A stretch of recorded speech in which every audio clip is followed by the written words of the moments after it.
Hi friends, welcome to Garib recipes. ఈరోజు మన గరీబ్ రెసిపీస్లో ఎగ్తో మంచి స్నాక్ రెసిపీని షేర్ చేయబోతున్నాను ఫ్రెండ్స్. చాలా మంచి రెసిపీ ఇది, చాలా టేస్టీగా ఉంటుంది ఫ్రెండ్స్.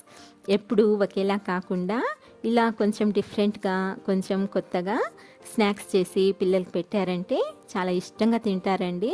అది కూడా చాలా తక్కువ టైంలో చాలా ఈజీగా ఈ రెసిపీని ప్రిపేర్ చేసుకోవచ్చు. ఇప్పుడు దీన్ని తయారు చేసుకునే ఆ సింపుల్ ప్రాసెస్ ఏంటో లేట్ చేయకుండా చూసేద్దాము. ముందుగా 3 కోడిగుడ్లు, అలాగే 3 మీడియం సైజు బంగాళాదుంపల్ని ఉడికించి పెట్టుకోండి. ఇప్పుడు ఉడికించుకున్న బంగాళాదుంపల్ని ఇలా మెత్తగా మ్యాష్ చేసుకుని తీసుకోవాలి. చూడండి, ఇలా మెత్తగా మ్యాష్ చేసుకున్న తర్వాత ఇందులోకి 1/2 టీ స్పూన్ అల్లం వెల్లుల్లి పేస్ట్ని యాడ్ చేసుకోండి. అలాగే రుచికి సరిపడా సాల్ట్ని కూడా వేసుకోండి. అలాగే 1 teaspoon chilli flakes, 1/2 teaspoon వరకు పసుపు, 1/2 టీ స్పూన్ చాట్ మసాలాని కూడా యాడ్ చేసుకోండి.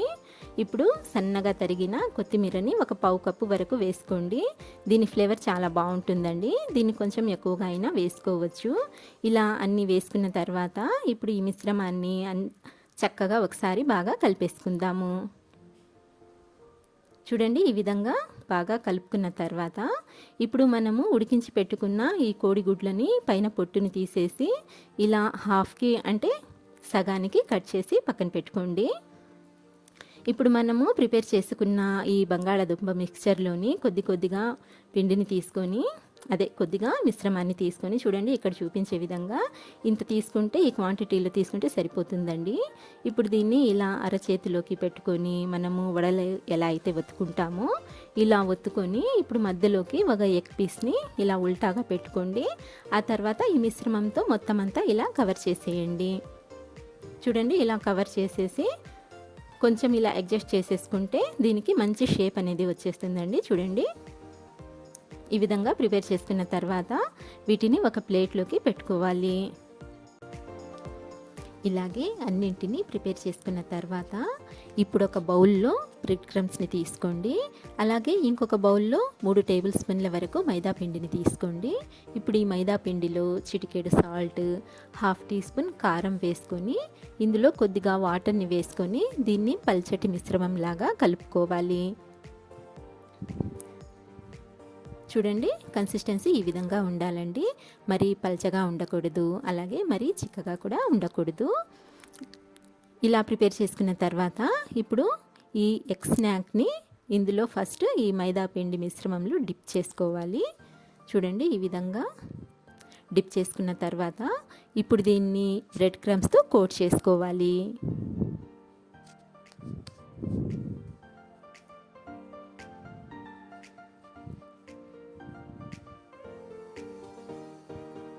ఇలా అంతా చక్కగా కోట్ చేసుకున్న తర్వాత ఇప్పుడు దీన్ని ప్లేట్లోకి పెట్టుకుందాము.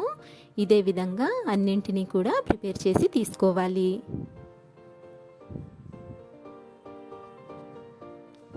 చూడండి, ఇలా ప్రిపేర్ చేసుకున్న తర్వాత ఇప్పుడు వీటిని పక్కన పెట్టుకొని స్టవ్ ఆన్ చేసి ప్యాన్ పెట్టుకొని డీప్ ఫ్రైకి సరిపడా ఆయిల్ని వేసి వేడి చేసుకోవాలి.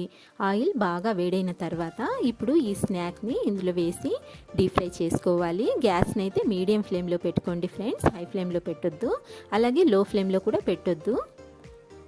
ఇలా అన్నింటినీ వేసుకున్న తర్వాత వీటిని ఒక 4-5 నిమిషాల వరకు కదపకుండా ఫ్రై చేసుకోవాలండి. వీటిని కొంచెం కదిపినట్లయితే విడిపోయే ఛాన్స్ ఉంటుంది. చూడండి, ఇలా ఒక 4-5 నిమిషాల వరకు మీడియం ఫ్లేమ్ మీద ఫ్రై చేసుకున్నట్లయితే ఇవి చక్కగా ఫ్రై అవుతాయి. ఆ తర్వాత వీటిని ఇంకొక వైపుకి ఇలా టర్న్ చేసుకోవాలి. ఇవి ఫ్రై అవ్వడానికి ఎక్కువ టైం కూడా పట్టదు ఫ్రెండ్స్, ఎందుకంటే ఆల్రెడీ మనము బంగాళాదుంపల్ని ఉడికించి తీసుకున్నాం కాబట్టి తొందరగానే ఫ్రై అయిపోతాయి. ఇలా టర్న్ చేసుకున్న తర్వాత ఒక 3-4 నిమిషాల వరకు రెండో వైపు కూడా ఫ్రై చేసుకున్నట్లయితే సరిపోతుంది. ఇలా అంతా చక్కగా ఫ్రై చేసుకున్న తర్వాత చూడండి ఎంత మంచి కలర్ వచ్చిందో. ఇలా మంచి గోల్డెన్ బ్రౌన్ కలర్లోకి ఫ్రై చేసుకున్న తర్వాత ఇప్పుడు వీటిని ఒక ప్లేట్లోకి తీసుకుందాము. ఇలా టిష్యూలోకి తీసుకొని ఈ ఎక్సెస్ ఆయిల్ ఏదైతే ఉందో అంతా పీల్ చేసుకున్న తర్వాత సర్వింగ్ ప్లేట్లోకి ట్రాన్స్ఫర్ చేసుకొని సర్వ్ చేసుకున్నట్లయితే ఎంతో టేస్టీగా ఉండే స్నాక్ రెసిపీ రెడీ అండి. తప్పకుండా ట్రై చేయండి.